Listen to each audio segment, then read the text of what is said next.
عارف والا میں دعوت اسلامی کے زیر اہتمام مدرسہ فیضان مدینہ میں حفظ القرآن مکمل کرنے والے حفاظ کرام کے اعزاز میں شاندار تقریب تقسیم اسناد منعقد کی گئی، جس میں 61 کے قریب حفاظ کو اسناد سے نوازا گیا۔ 80 حفاظ کرام اس سال 2021 میں فارغ التحصیل ہوئے ہیں اور درجنوں نے نادرہ قرآن تجوید کے ساتھ پڑھا ہے۔ 61 حافظ قرآن کو سندیں دی گئی ہیں، سارے ہی دعوت اسلامی کی کاوش ہے۔ اسی طرح عارف والا کے اندر ابھی مزید داخلے جاری ہیں۔ اس موقع پر حفاظ اور ان کے والدین بے حد خوش دکھائی دے رہے تھے۔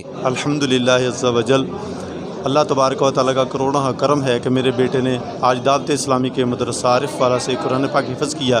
الحمدللہ، شکر الحمدللہ، اللہ تعالیٰ دی مہربانی دے نال میرے بیٹے نے قرآن پاک حفظ کیتا۔ الحمدللہ عز و جل، میں نے آج دعوت اسلامی کے مدرسہ المدینہ سے قرآن پاک حفظ کیا۔ میرے استاد کرام کی دعائیں، میرے ماں باپ کی دعائیں میرے ساتھ ہیں۔ الحمدللہ، شکر اللہ تعالیٰ کا۔ اللہ کا شکر ہے، یہ میرے ماں باپ کی دعا ہے اور میرے استاذہ کی محنت کا نتیجہ ہے۔ تقریب میں دعوت اسلامی کے نگران، طلباء اور شہریوں نے کثیر تعداد میں شرکت کی۔ قرآن پاک حفظ کرنے والے حفاظ نہ صرف اپنی بلکہ اپنی 7 پشتوں کی بھی بخشش کا سبب بنیں گے۔